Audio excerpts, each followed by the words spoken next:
Hello, नमस्कार साथियों। मैं आपका साथी संजय रतिवार। मैं आप सभी का हमारे YouTube प्लेटफॉर्म रोना बिजनेस पर हार्दिक स्वागत करता हूं। तो एक अच्छे से मोटिवेशन कोट के साथ क्लास का प्रारंभ करेंगे।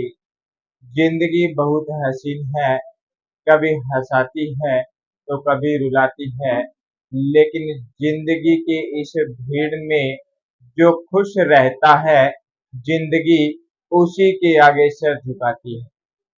तो हमने गुप्त काल तक पढ़ लिया था। आज पढ़ेंगे गुप्तोत्तर काल। गुप्तोत्तर काल के अंदर क्या महत्वपूर्ण बातें हैं राजस्थान की दस्तूर में, वो देखेंगे। गुप्त काल पढ़ लिया, उससे पहले मौर्योत्तर काल पढ़ लिया, और मौर्योत्तर काल से पहले मौर्य काल।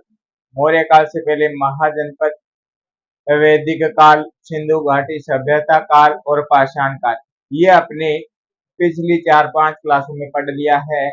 आज पढ़ते हैं गुप्तोत्तर काल, और यह अंतिम काल है। इसके बाद में प्राचीन इतिहास से मध्य इतिहास में चले जाएंगे, और मध्य इतिहास के अंदर हम राजाओं के इतिहास के बारे में पढ़ेंगे। किस राजा ने किसके साथ युद्ध किया, किस क्षेत्र पे अधिकार किया, किस रानी के साथ विवाह होता है, किसके साथ क्या वाद विवाद रहता है, वो सारी की सारी जानकारी मध्यकाल इतिहास में पढ़ेंगे।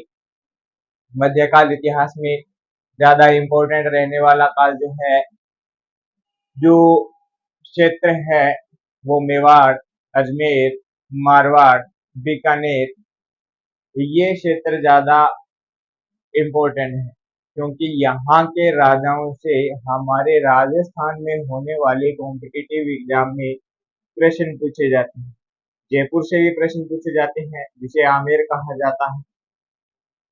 इनके बारे में अपन कल से विधिवत रूप से पढ़ेंगे। तो आज का प्रारंभ करते हैं गुप्तोत्तर काल से। लिखते हैं गुप्तोत्तर काल।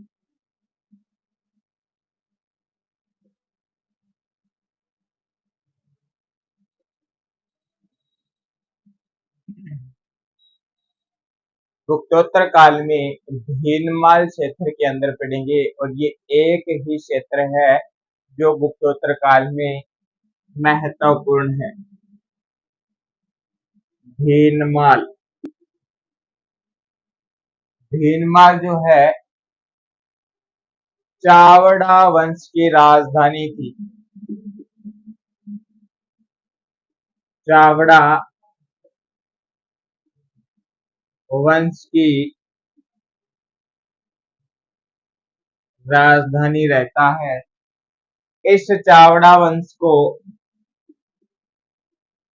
चाप भी कहते हैं, और चापोतकट भी कहते हैं।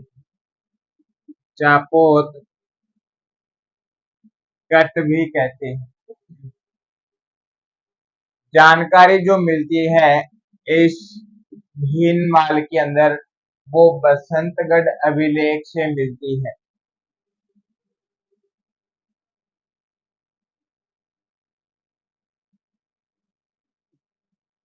बसंतगढ़ अभिलेख।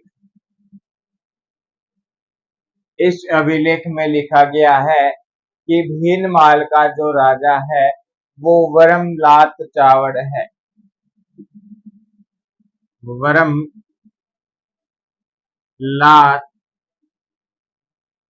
चावड़,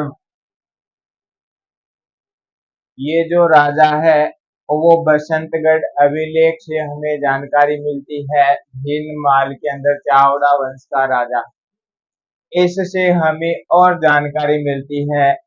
वरमलात का जो सामंत है राजिल, वो अर्बुद देश का स्वामी है। वरमलात का सामंत जो है वो राजिल है, और ये राजिल अर्बुद देश का स्वामी है। अर्बुद आबू, आबू का स्वामी। इस भीनमाल के दो बड़े विद्वान होते हैं, उनसे भी हमें कुछ ना कुछ जानकारी मिलती है। कवि माघ,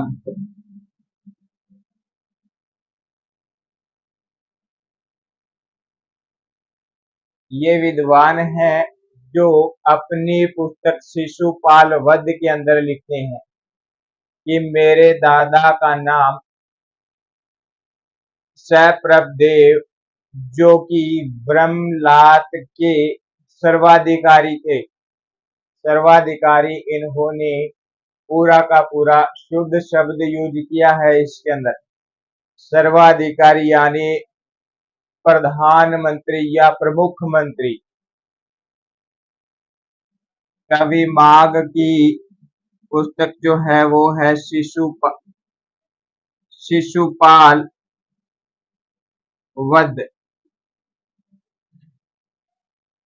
इस पुस्तक के अंदर लिखा हुआ है कि भगवान कृष्ण ने शिशुपाल का वध कैसे किया, और इसी से हमें जानकारी मिलती है कि कवि माघ के दादाजी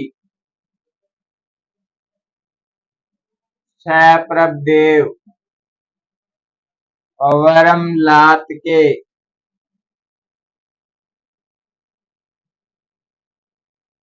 सर्वाधिकारी थे। सर्वाधिकारी मैंने आपको बता दिया, प्रधानमंत्री या प्रमुख मंत्री। इसके बाद में एक कवि और है, उस पे ध्यान देते हैं। उससे पहले सारा एक बार देख लेते हैं। गुप्तोत्तर काल, भीनमाल, चावड़ा वंश की राजधानी। चावड़ा को चाप या चापोतकट भी कहा जाता है। बसंतगढ़ अभिलेख से जानकारी मिलती है। वर्मलात चावड़ राजा था यहाँ का। इसका जो सामंत है राजिल, जो अर्बुद देश का स्वामी है, अर्बुद आबू। फिर एक विद्वान है कवि माघ।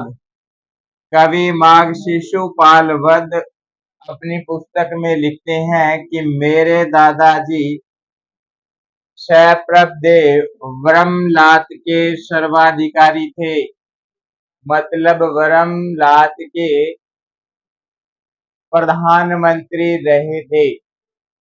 ये जो जानकारी है वो कवि माघ के शिशुपाल वध से मिलती है। इसके बाद में पढ़ते हैं ब्रह्मगुप्त। ये भी एक विद्वान है।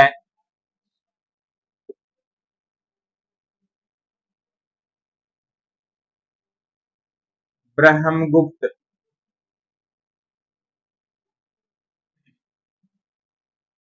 इस व्यक्ति ने दो ग्रंथ लिखे हैं, ब्रह्म स्फुट सिद्धांत व खंड खाद्यक। इस व्यक्ति को भारत का न्यूटन कहा जाता है।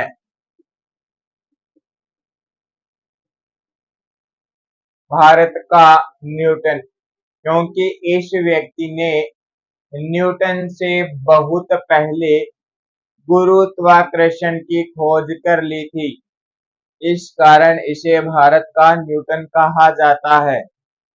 इसकी दो पुस्तक हैं, ब्रह्म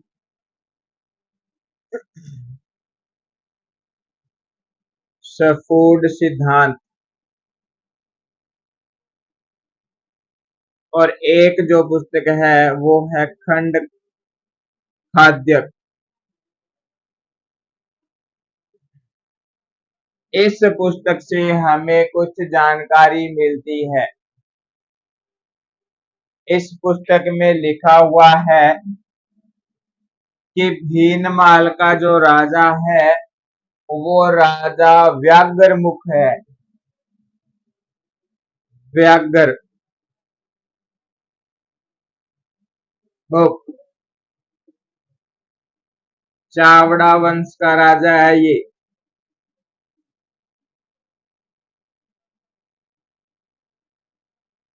चावड़ा वंश का राजा या चाप वंश का राजा, चापोतकट वंश का राजा। ये जो जानकारी है, ये सारी की सारी जानकारी बसंतगढ़ अभिलेख से 3 साल बाद की जानकारी है। बसंतगढ़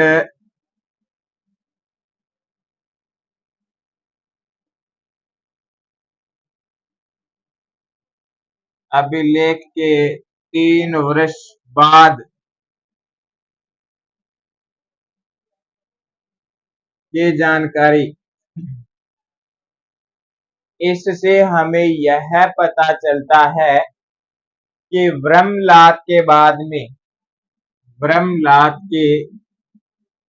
बाद 3 वर्ष जो राजा रहा वो राजा है व्याघ्रमुख।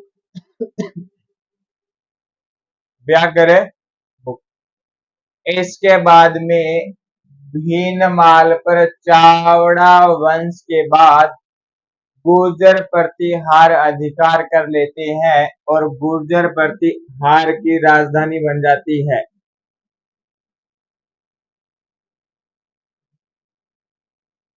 चावड़ा के बाद गुर्जर प्रतिहार वंश। चावड़ों के बाद में गुर्जर प्रतिहार की राजधानी रहती है भीनमाल।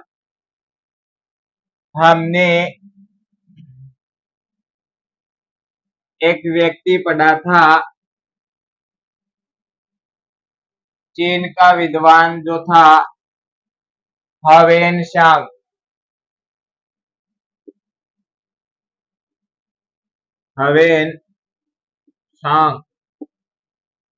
यह व्यक्ति भीनमाल की भी यात्रा करता है। भीनमाल की यात्रा करता है और अपनी भाषा में भीनमाल का नाम बताता है। मैंने बैराट का नाम बताया था, इसी हवेन सांग ने दिया था वो नाम अपनी भाषा में। पी लो, ये तो लो, ये जो नाम था बैराट का नाम था, लेकिन भीनमाल का नाम भी कुछ ऐसा ही है, पी लो मोलो। क्या नाम? पी लो मोलो, अपनी भाषा के अंदर नाम देता है। ये जो सारी की सारी जानकारी है, ये राजस्थान के अंदर गुप्तोत्तर काल की जानकारी है। तो इसी के साथ अपना गुप्तोत्तर काल यहाँ पे समाप्त हो जाता है और इसके बाद में हम जो पहुंचते हैं वो पहुंचते हैं मध्यकाल इतिहास पे।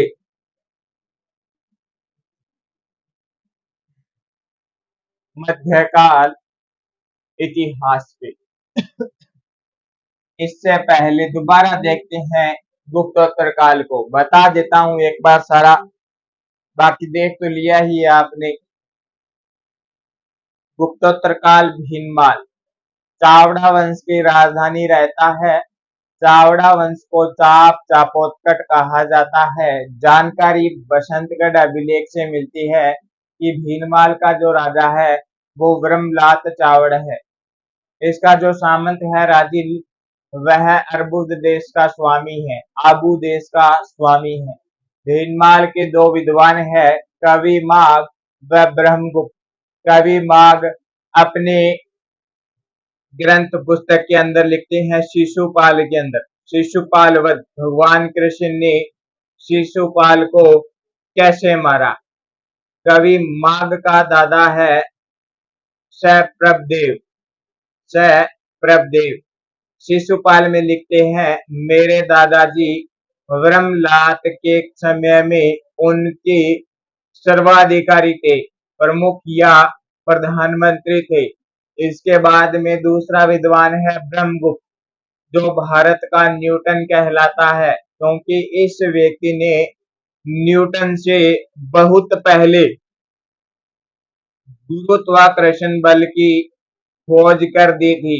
इस व्यक्ति के दो ग्रंथ है, ब्रह्मस्फोट सिद्धांत व खंड खाद्यक।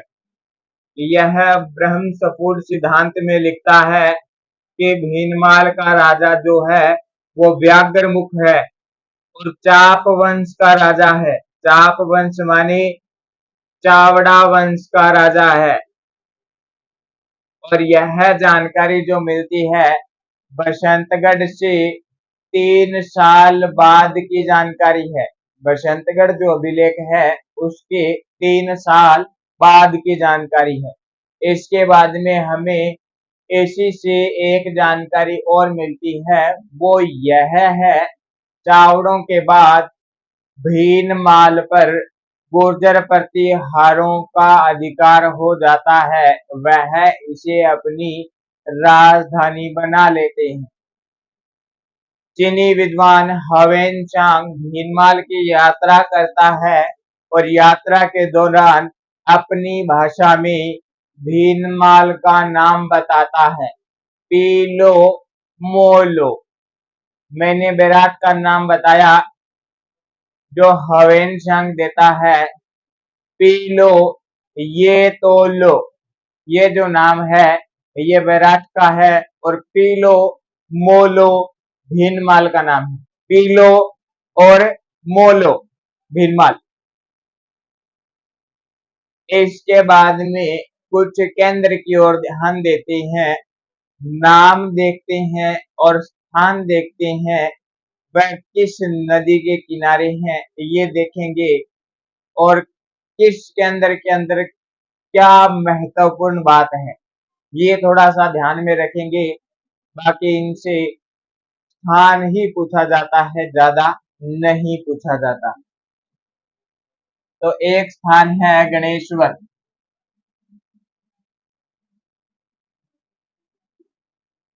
बड़े बड़े केंद्र अपने पढ़ लिए, अब थोड़े छोटे केंद्र है उन पे ध्यान देते हैं।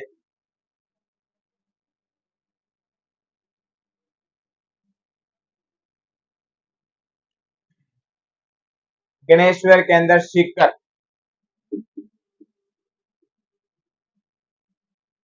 इसका उत्खनन करने वाला व्यक्ति जो है वो व्यक्ति है आर.सी. अग्रवाल। आर.सी. अग्रवाल। गणेश्वर सभ्यता या केंद्र कांतली नदी के किनारे है।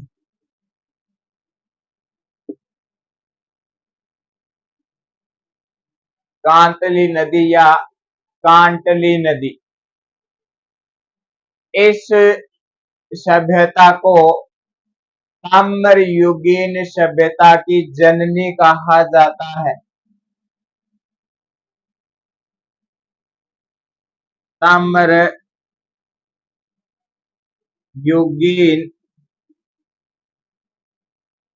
सभ्यता की जननी। जननी इसलिए कहा जाता है क्योंकि इस केंद्र पे सबसे ज्यादा मात्रा में तांबा मिला है,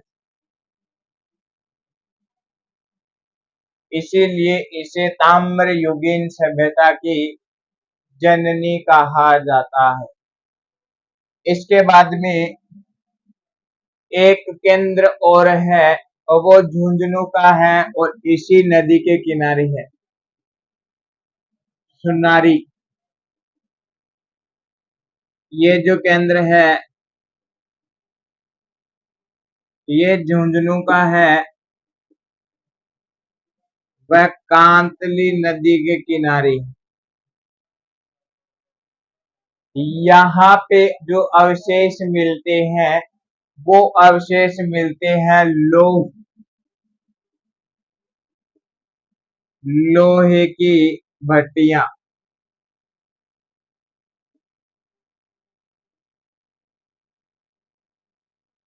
लोहे की भट्टियां ये प्राचीनतम है। प्राचीन समय के अवशेष हैं। इसे प्राचीन समय के होने के कारण वैदिक बस्ती कहते हैं।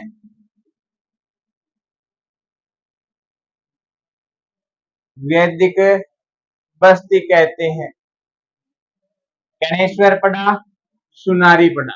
गणेश्वर सीकर, सुनारी झुंझुनू, दोनों एक ही नदी के किनारे, कांतली कांतली। यहाँ पे सबसे ज्यादा मात्रा में तांबा मिलता है। इधर लोहे की भट्टियां मिलती है। लोहे की भट्टियां, लोहे को गलाने वाली। इधर तांबा और ताम्र युगीन सभ्यता की जननी, प्राचीनतम होने के कारण वैदिक बस्ती। इसके बाद में कुछ अन्य केंद्र पड़ते हैं।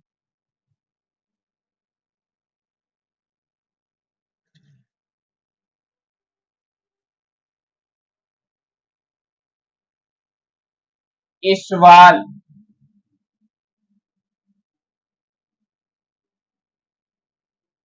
उदयपुर,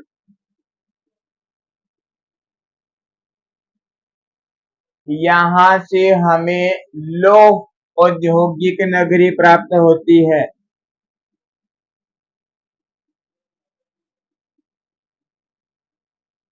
औद्योगिक नगरी, लोहे की औद्योगिक नगरी प्राप्त होती है। इसके बाद में एक केंद्र और है, पुराड़ा।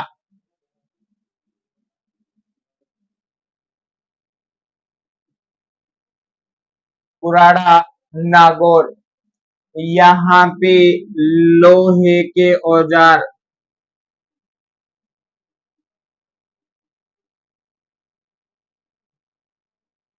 मिलते हैं जिनसे खेती की जाती है।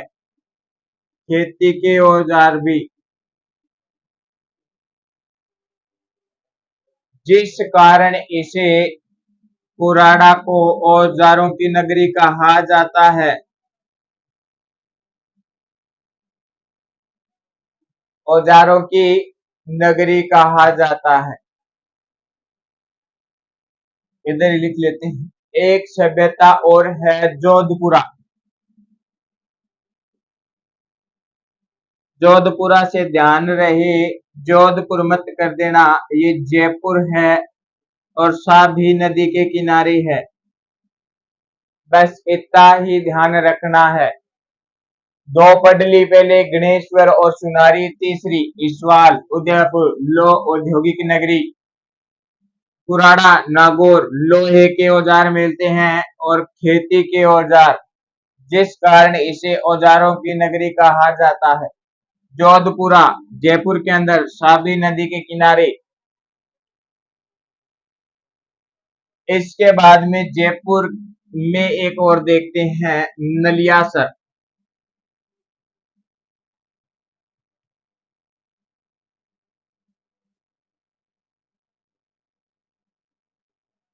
सांबर जयपुर में,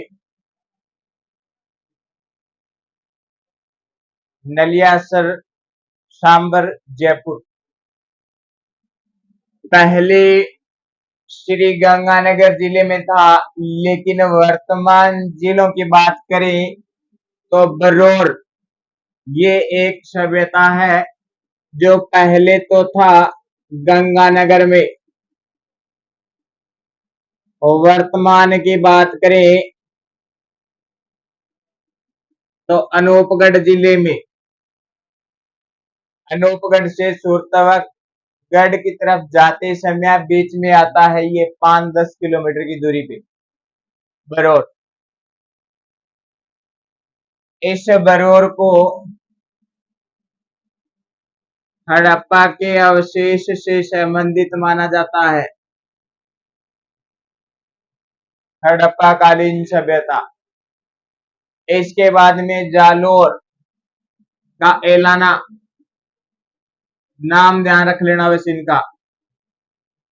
जालोर में कई बार प्रश्न आ जाता है मिलान चिन्ह से, एक साइड क्षेत्र का नाम दे दिया जाता है और दूसरी साइड जिले का पूछ लिया जाता है, जैसे बरौर दे दिया, एलाना दे दिया, नलियासर दे दिया और पूछ लिया तीनों के जिले जो है वो ऊपर नीचे कर दिए, कौन सा किसके साथ मिलता है, तो ध्यान रखना। बस इतना सा ही इसके अंदर पूछा जाता है। इसके बाद में पढ़ते हैं कुछ शैल चित्र है, रॉक पेंटिंग।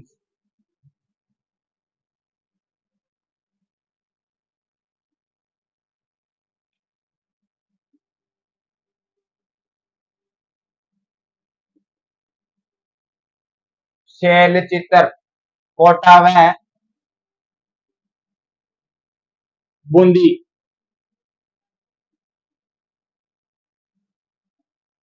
नदी की बात करें, कोटा के अंदर जो चित्र मिलते हैं वो चंबल नदी के किनारे, इधर इधर वाले कर लेते हैं। रावत भाटा व आलनियावास, रावत भाटा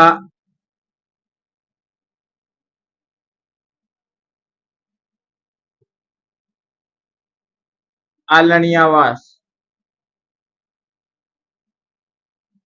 ये दो जो क्षेत्र है इन पे शैल चित्र मिलते हैं। बूंदे की बात करें, यहाँ पे नदी है छाजा, नदी ध्यान रखना, छाजा नदी के आसपास का क्षेत्र, क्षेत्र है गरदड़ा,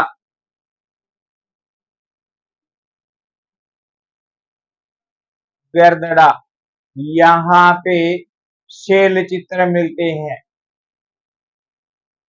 एक क्षेत्र आता है अलवर का,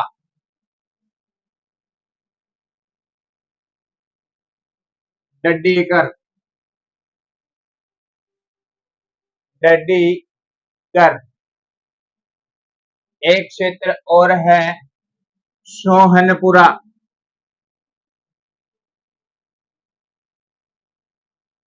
सीकर, यहाँ से भी कुछ साक्ष्य मिलते हैं। तो ये जो जानकारी है ये सारी की सारी जानकारी आज तक के क्लास के अंदर अंतिम पॉइंट है अपना सोहनपुरा सीकर। सारी जानकारी प्राचीन काल की है।